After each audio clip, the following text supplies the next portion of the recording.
Under one of my videos, someone said, I feel like every day is Groundhog Day here. Every day is Earth Day here, baby. That's how it is on these neck of the woods. The more that my curiosity leads me to acquire knowledge, the more things I have to talk about and the more things that I ponder on about.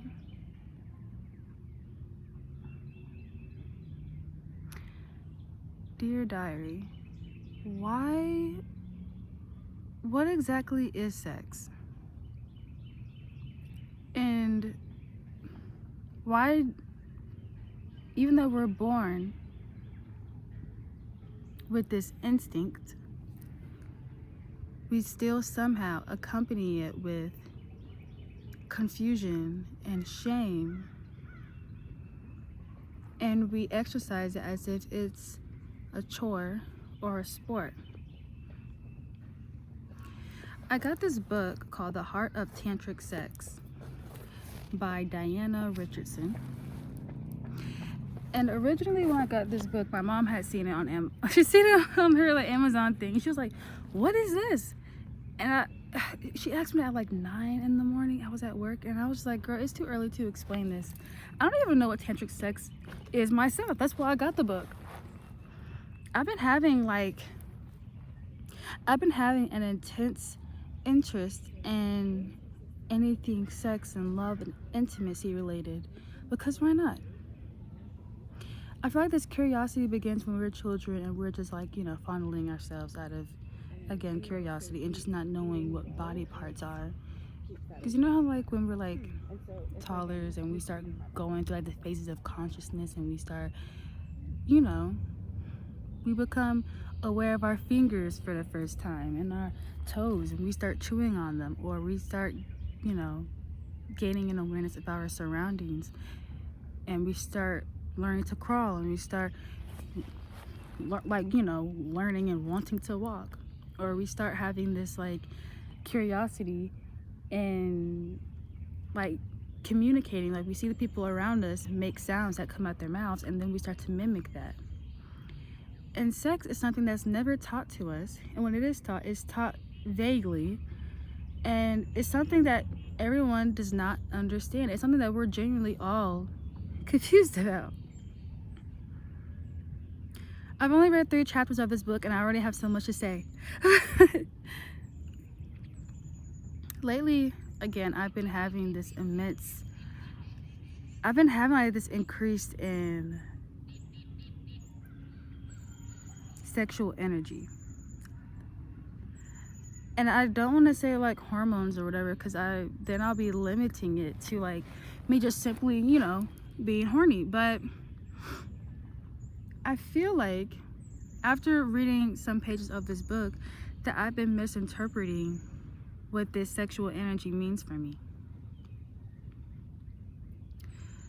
In the beginning of the book, Diana starts to talk about, or she begins talking about the root of sex and society's sexual conditioning, how we believe that, or we just kind of condense sex to only being genitals coming together, and the point is to reach a climax.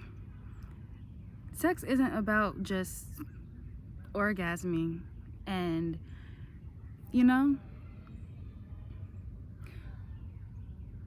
we live in such a time-oriented world where everything is on a schedule, everything has a time, and everything has an expiration date to it. Everything is clocked. And then when you try to incorporate acts of intimacy and love, such as sex, and you place it into a world that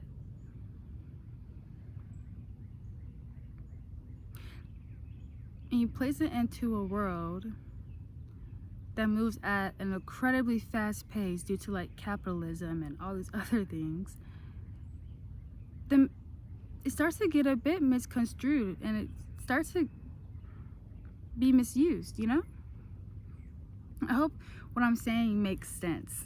But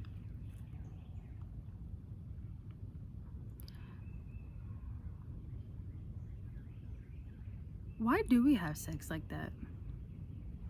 Why is sex just limited to pleasure? And then we have all these people that are addicted to sex, and not for the reasons that they are. Well, not for the reasons that they are, but the reasons that they do desire.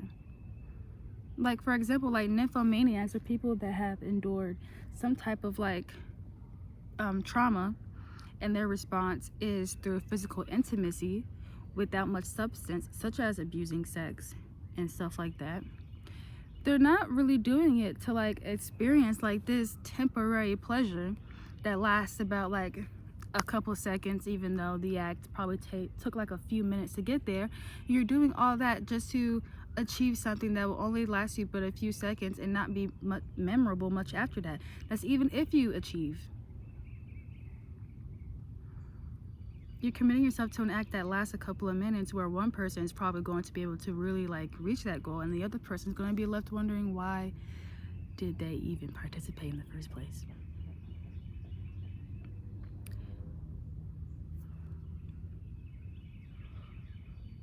You think that these people are addicted to sex just for the temporary experience of like that pleasure. Really, they're bored of that pleasure, and what they're seeking is that intimacy, is that closeness that was supposed to be what sex is about. The closeness and merging of these energies. We've been taught that sex is just an act that you do when you are looking to create something. We are looking to reproduce. We're not taught that sex is something that you do out of love.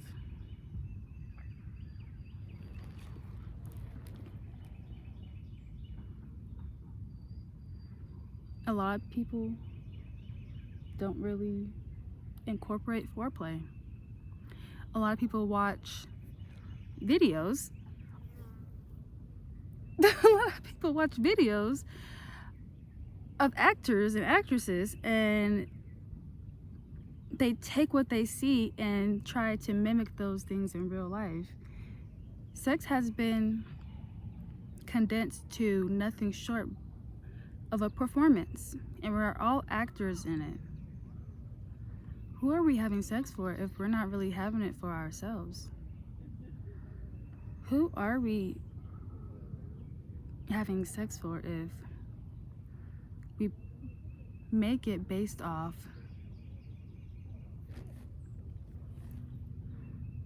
a goal? We live in a society that is objective heavy, and everything has to have a goal, everything has to have a milestone. And then we also place that in aspects of our lives where that should not be present. Placing the objective of sex to, I need to orgasm, I need my partner to orgasm, I need to do this, I need to do that, this is what I'm having it for. It's really for intimacy. It's really for love, or feelings of just desire, feelings of wanting like closeness to your partner. And it's so interesting.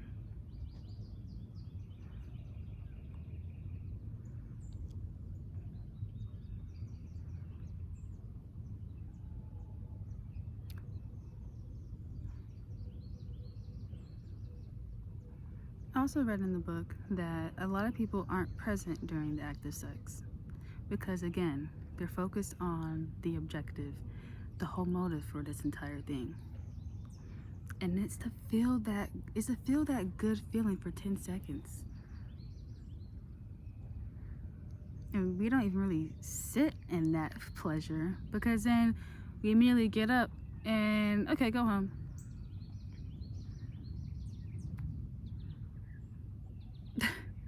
Or we get frustrated that the other person has reached their objective and we're left with nothing. When you think about how many orgasms that we experience in our lifetime, and how many times that you actually participate in this union, it makes you think, why does the ratio not match each other? Maybe it's because that's not the point of sex, and somehow we've been convinced that it is. I feel like a lot of us are misinformed on sex and intimacy.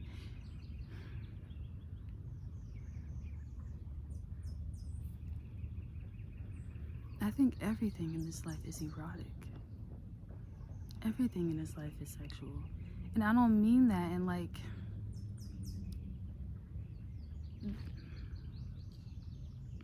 this world is all about sex. Everything is all about hypersexuality and being attractive, and everything is just built off of attractiveness and the appeal of something. Therefore, everything is kind of built on the falsified idea of what sex is. And again, I hope what I'm saying makes fucking sense. In this video, it probably isn't. But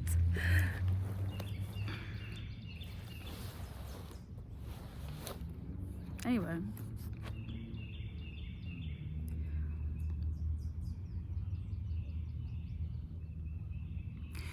whenever I think about sex appeal, I rarely think about the things that I see in music videos or clothes that are revealing, or I think about like just the obvious displays of just like trying to like seduce someone, like looking at them like a certain way, or like moving your body like this and rubbing yourself here and making yourself look oily and wearing something that reveals your shape.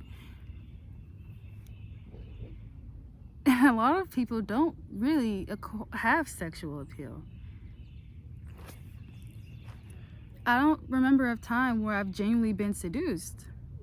It's not because the person wasn't attractive, but the person's idea of sexual attractiveness and sex appeal was just rooted in looking like someone, or looking like a person that someone wanted to fuck. This video is gonna be demonetized, but I don't care. But sex is about looking fuckable.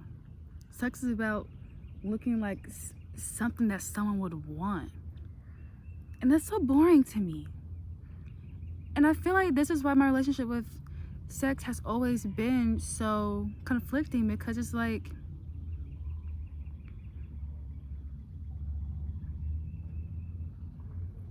it's boring to me.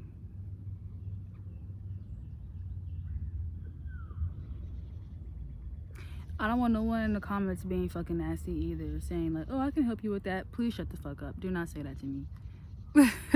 Do not say that to me. I will block you. But I was just thinking about, again, like how excited I've been lately. And I've been like, well, I'm not ovulating. I'm not about to start my cycle. So like, why am I so horny? Maybe because I've been living in the present, and that is what sex is like rooted in. It's what it's supposed to be rooted in. It's supposed to be timeless. It's supposed to be a moment where everything melts into each other and everything is blended.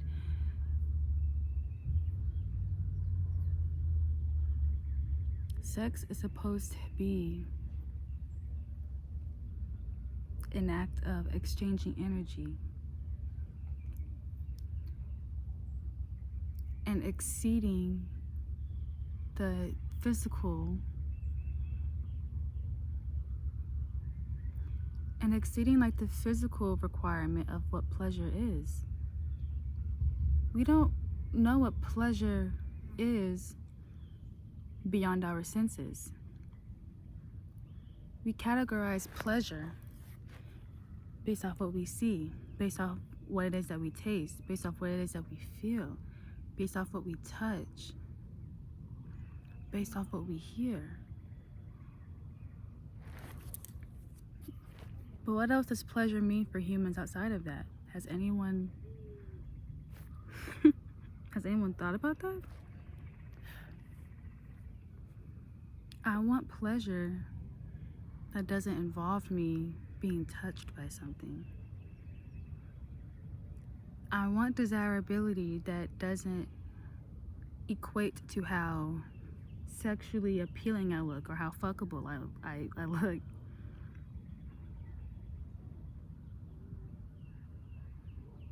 That's just why I'm not impressed, and that's why I just really don't participate in dating like that. I don't even participate in hookup culture because I'm unimpressed, and it wouldn't do anything for me. It's unfulfilling. Everyone complains about like the dating pool and how dating sucks and how women are always looking for this one thing and men are always looking for this one thing. All of y'all are looking for the same thing. So what is this really about? What are we really wanting here? What are we really looking for here? And why can't we all just collectively be honest about it and just admit that this idea of sex that we've built up is not working for us anymore, and it's never worked for us. The world is hell-bent on selling sex, but it's not even selling it correctly. It's about selling temporary pleasure. This is what I mean when I say life is sex, because drugs are temporary pleasure. Eating your favorite food is temporary pleasure. Sex is temporary pleasure. Doing your favorite anything does not last forever, and it's just temporary pleasure. This is what I mean when I say life is sexual. Life is sex. Life is erotic. Life is just this big ass orgasm that most of us die without ever really achieving. You know when people are on their deathbed and they feel like they lived an unfulfilling life? They didn't orgasm. They lived a long life to not reach that pleasurable peak. Even though, again, that's not what sex is about. It's not about reaching like this pivotal moment where it's like, oh my God, you know?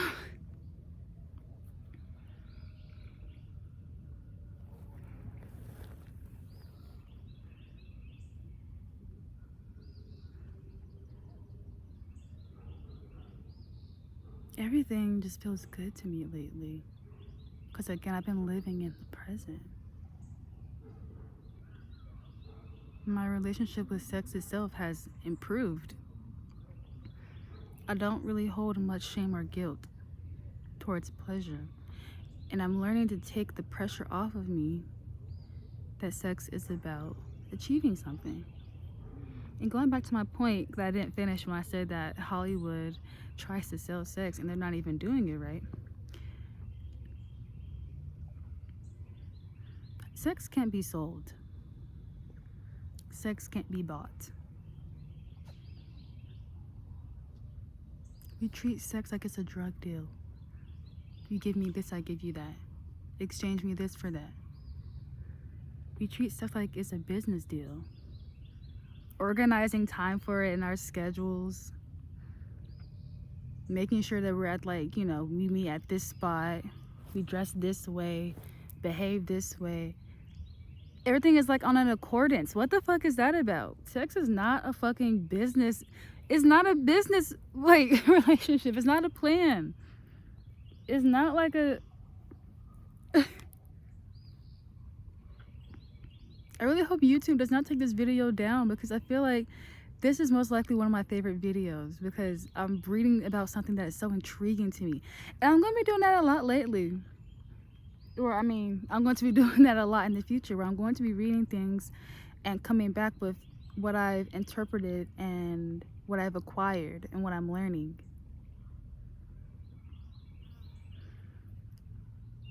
When I made my community post, I said, we're talking about sex today. I want to know what people thought I initially meant.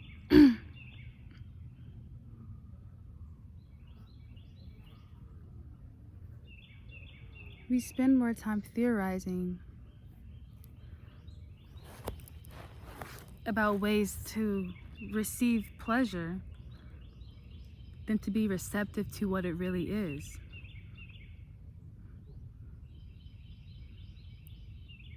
We try out this position, we try out this honey packet, we try out these pills, we try out this role play, or we do these games.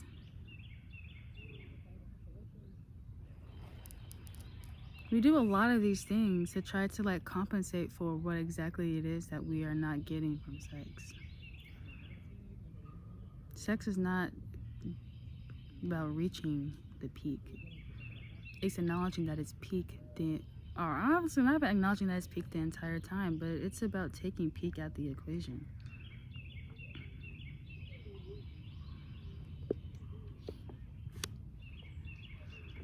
A lot of people say that being objectified in anything that's being equated to sex makes them feel like an object, and it feels dehumanizing.